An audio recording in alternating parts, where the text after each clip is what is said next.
Ayo le, sini. Salim Wah, karo tante. Sip, sip, sip, sip. Ayo ngene iki wangun juga ikete Jogjanan. Tante cantik ora tante? Apa? Cantik ora? Tante cantik ora? Boten. Boten. Nek sinden-sinden ini kira-kira sik cantik sapa, Gat? Sapa? Kono. Gak ono.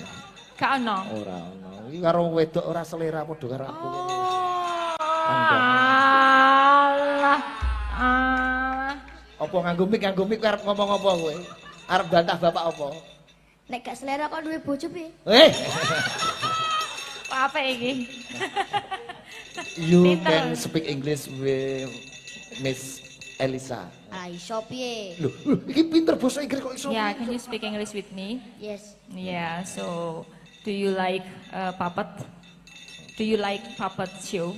Yes. Yes. Love it. Yes. What kind of puppet that you like? Wayang kulit. Wayang kulit? Yes. And who? Which one? Which one? Oh, Which character? this. Anoman. Oh, Anoman. Yes. Why? Because I love it. You love it? Monkey? Yes, monkey. What kind of monkey? Kind monkey? Monyet yang baik. Selain Yes. Anoman? I love you. Janoko. Oh, Janoko. Yes, good. Very good. So can you dance when I sing? Aku nyanyi, kamu joget. Oke. Siap. Ya. Ya, wis iki kene. Mike balik ke. Gosek musike uremu. Pemanasan. Joget sik. Bocah iki wis james. Gusti Allah kula nyuwun ngapura. Gusti Allah kula nyuwun ngapura.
matur nuwun pancine gara-gara ya, Tru. Heeh.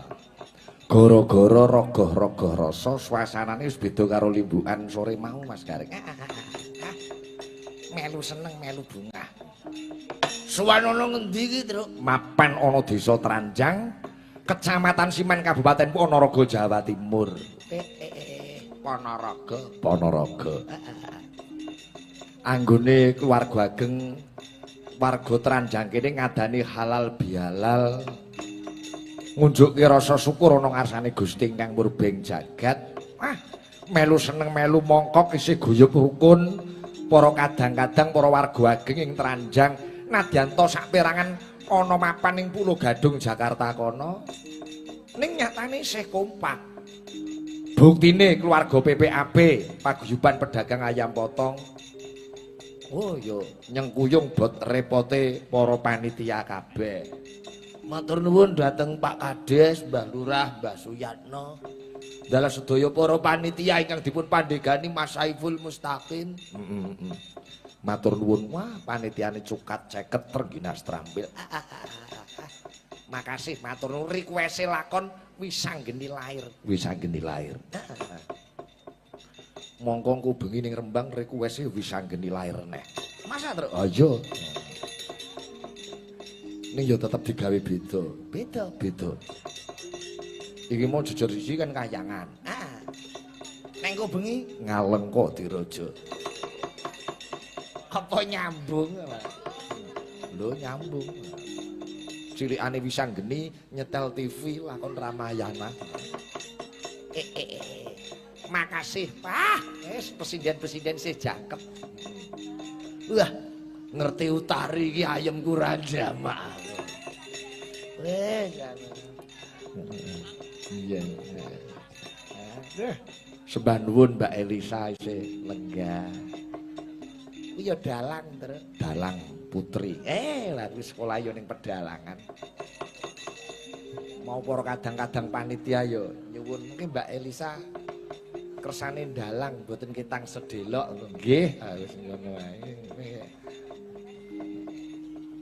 SMKI Ngayogyakarta isi Ngayogyakarta barang. Wah wis dadi bintang terkenal. Bintang iklan barang. Ayo. Elok luar biasa. Nggih. Ning nong nong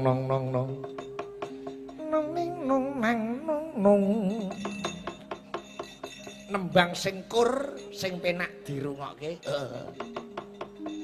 Jiro lupat 678.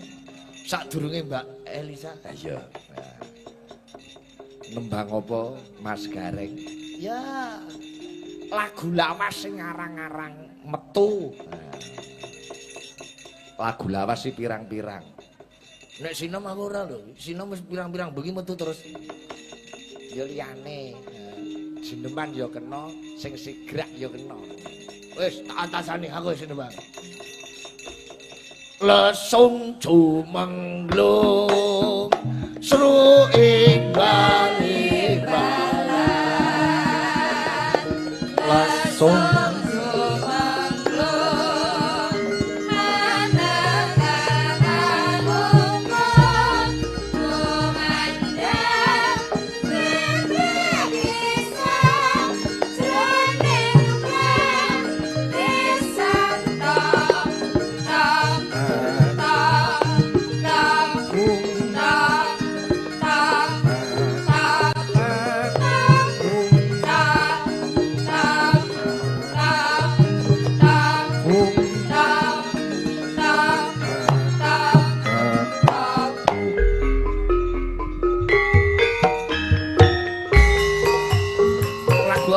lesung jumenglung wek lah.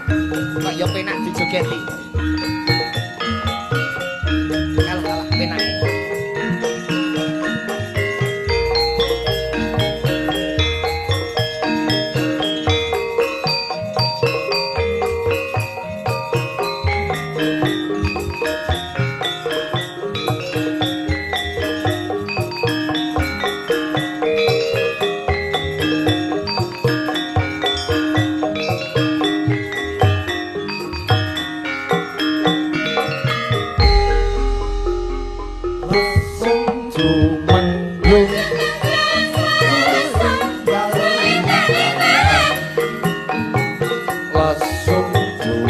anggung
Gayeng ora?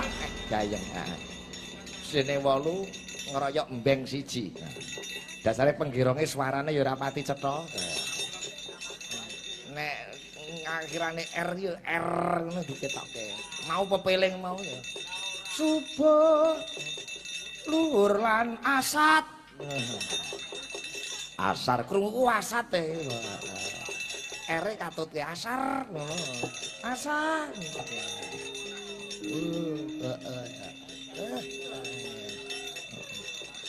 Masih bersama Mbak Elisa Olkarus. Melu bungah, melu seneng. Piyayi. Mriki-mriki Mbak Elisa.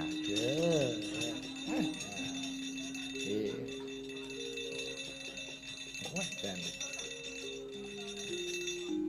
pripun S3-ne pun rampung dereng? Waduh lah niku Pak Petro masih dalam proses disertasi itu panjang sekali. Meneliti apa ya disertasinya? Saya meneliti tentang Pak Seno Nugroho. Oh iya. Ya. Nanti kalau semoga cepat selesai bisa tahun ini selesai doanya saja. Bisa jadi dokter. Amin. Yes. Nggih. Dasar presiden kondang gelare dokter.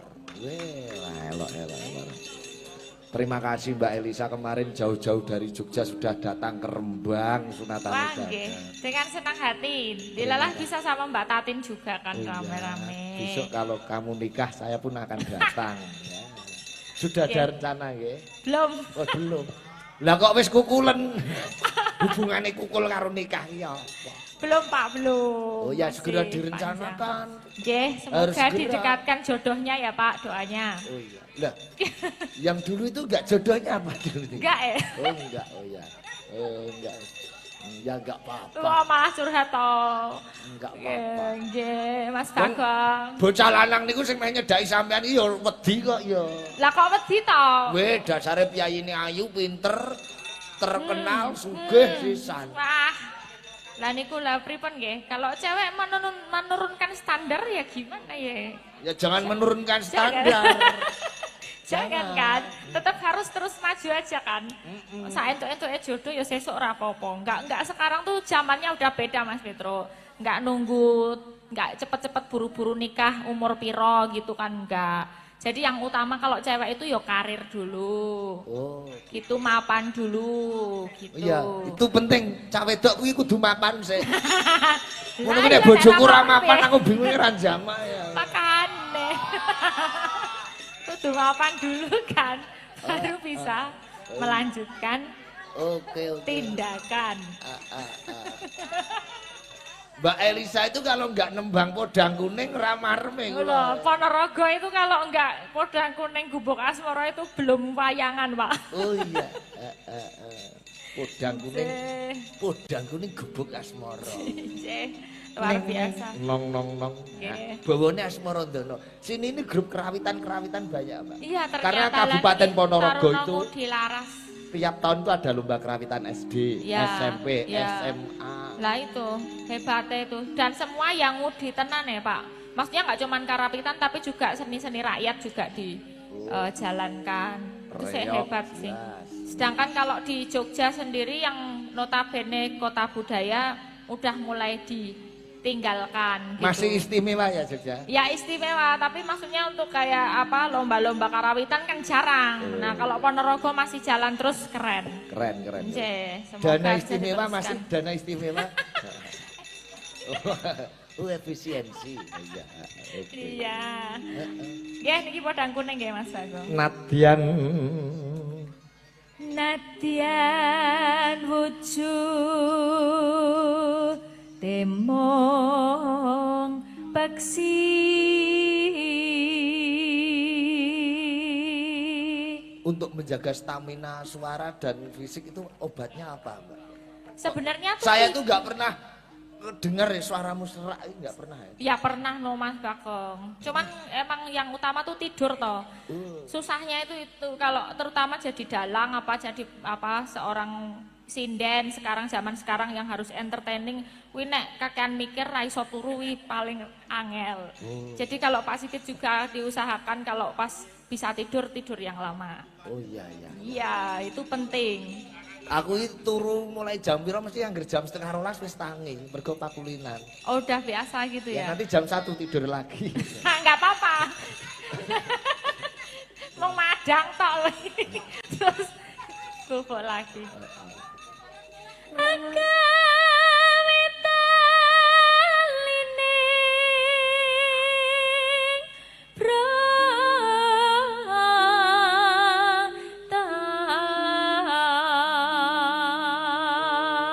Turu deloke digugah jagat, Pak.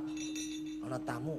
Iki piye? Sing mayang bapak apa aku sing nampani ngono. Nah, siki-siki kan. Wis. Siapa duluan dapat. Alus manis nang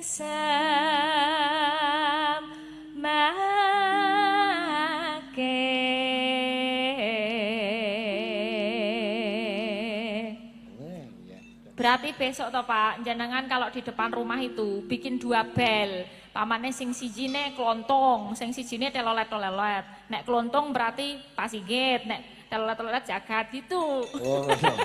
Dadi ora kagol tiwas tangi. Ora kok berani. anak war tak gek omah dhewe-dhewe. So protes. Engko joget lho, Gat. Oke?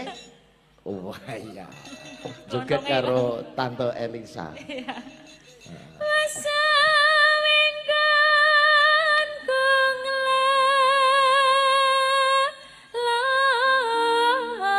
kunglelono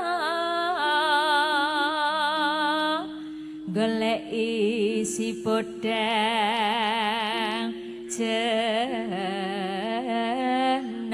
jenar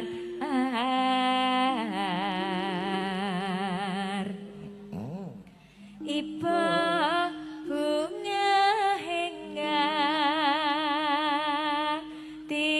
hingatiku nyanding bisa dadi tombo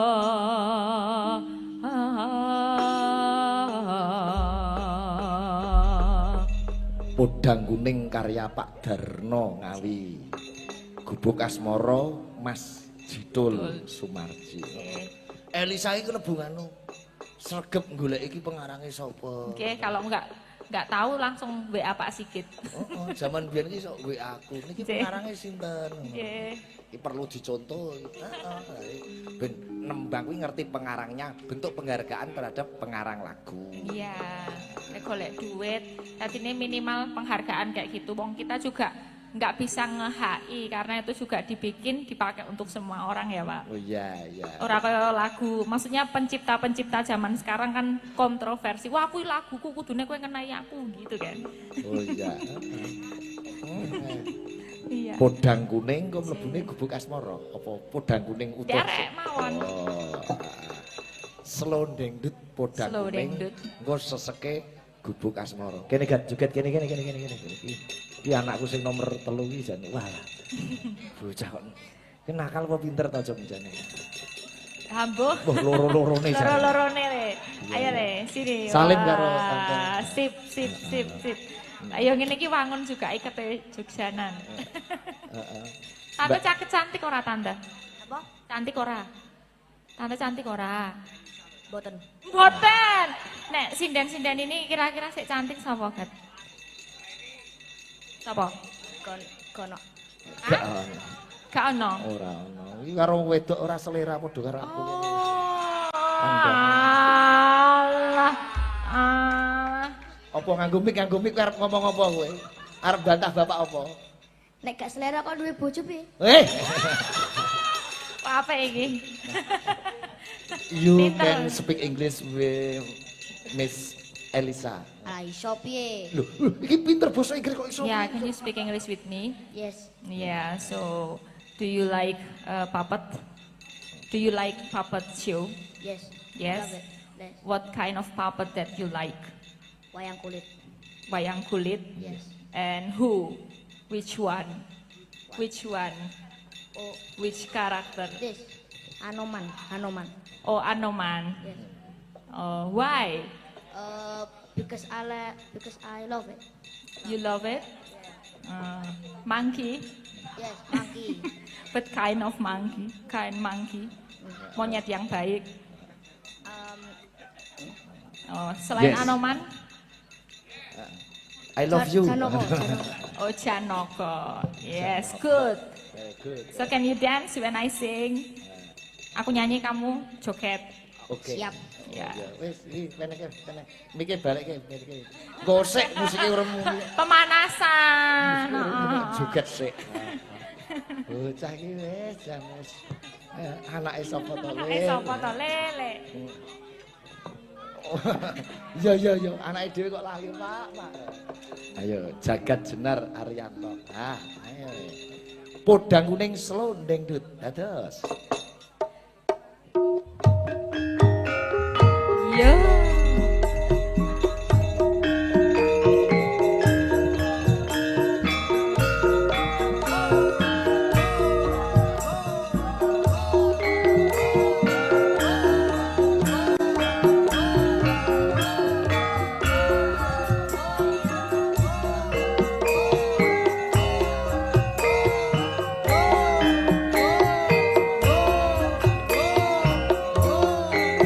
Ayo, Gat.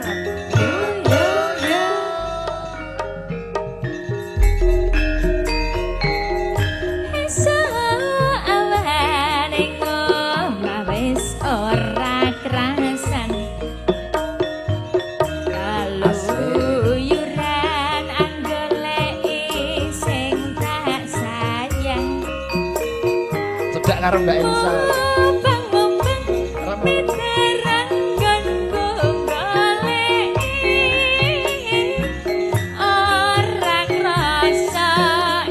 Kok kaya arep nayup.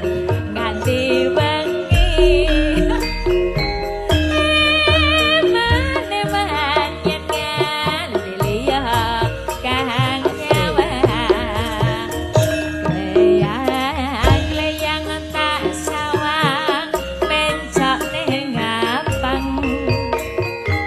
kencangan tak rintik saka Asik. atuman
rampung nggih. Urung rampung. Wes. Urung rampung.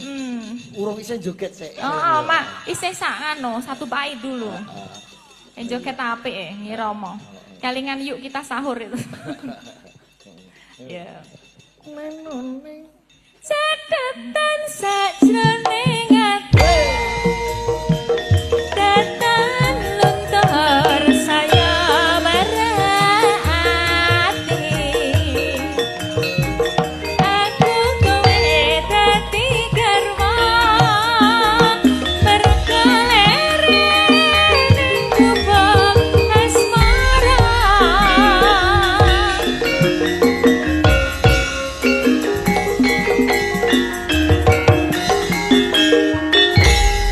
Jas. Oke. Tas dulu lah Tas, kita. tas, ya. Sip. Lele. Ngajak guyon. Lele. Ngajak guyon. Oke le, mantap.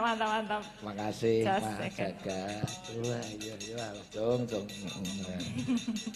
Wes, PD-nya udah mantap. Walah kuwi karo sapa ora duwe isin ngono iki. Oh, Nyicil PD ya le. Nggih, nyicil PD. Jawah Pak Sigit. Nggih. Yen lenggah teng mriku mboten napa-napa dikancani sinden kula nggih mboten napa-napa. Nggih, siap. Iki Mbak, weh gini. Utari wis ngono mau. Heeh. Mbak Yosi. Nah, usul dhewe saiki gede. Mbak Yosi dan Pratiwi. Tarik sing jereng-jereng ikut lho, Pak. Oh. Kan putra daerah. Engko Ya wis aku karo Utari nek no. Mbak Yosi dan Pratiwi karo Utari ya kene ri. Aduh, enggak. Ngajak konco. Iya, ya ampun.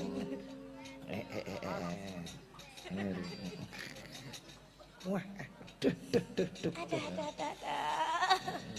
Lu cari setinik-tinik ini. Ponorogone Jambu. Jambon. Jambon. Jambon, Pak. Jambon kecamatan. Jambon niku kecamatan. Jambon kecamatan, desane? Desane Krebet. Krebet. Nggih. Oh, nggih. Bocah Krebet. Cah Krebet, Pak. Nggih. Mboten kangen Rembang sampean, Mbak. Ah, nggih kangen jane. Lah nggih. Tapi apa kok melok bablas? Melu bablas ora apa-apa. Cobi. Nembang wong loro sing kompak. Ning nong. Nggih, apa itu? Nung ning nung nang nung. Pelok juga bisa. Yo, kuwi heeh. Apa ya? Pewayangan, Pak. Wewayangan. Nggih. Wewayangan ning ati. Nggih niku lah dan sebagainya. Oh, yes, kuwi lah. Iso. Iya kuwi heeh, Pak. Mirip-mirip. Ya kuwi mirip, Pak. Kancane. Wewayangan coba kayak apa? Mbak Utari dan Mbak Yosi Dian Pratiwi harum memangi sepanjang hari. Yo, wewayangan soal.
biasa. Dugong Mbak Elisa ini, Mbak Elisa ini. Wah, pirang-pirang dino iki Mbak Elisa ning Ponorogo terus. Tadi malam juga sama Mbak Utari kok. Oh iya. Iya, sama Pak Guri. Nggih dawuh, Pak. Bersama Mbak Ida Lele. Mbak Ida. Lala, ngerti kancan. Lagunya Jogja Istimewa. Mantap. Oke. Jogja Istimewa. Sebentar lagi Jawa Barat istimewa. Iya. Jawa Barat. Jawa Barat. Oh. Bapak Aing. Bapak Aing.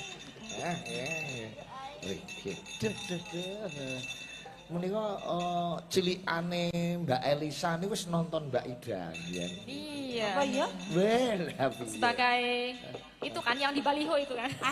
Iya. yang di Balio Prambanan Yang itu di kan. baliho Prambanan itu kan. Romo Sinto. Iya, iya. Aku Kijang Tandrum. Iya itu.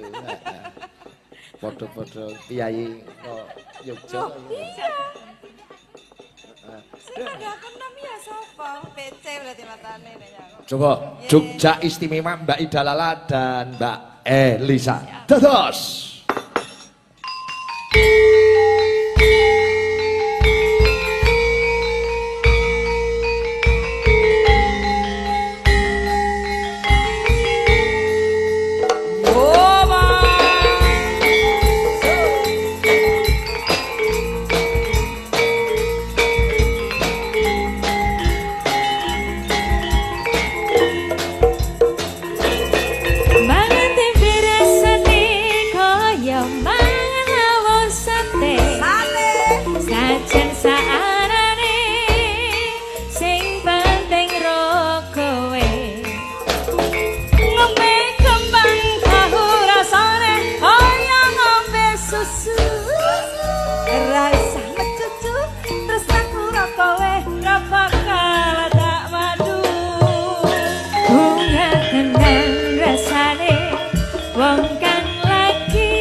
mbacutke laku Mas Gareng Gong Kendoro Janaka wis ledang-ledang ini.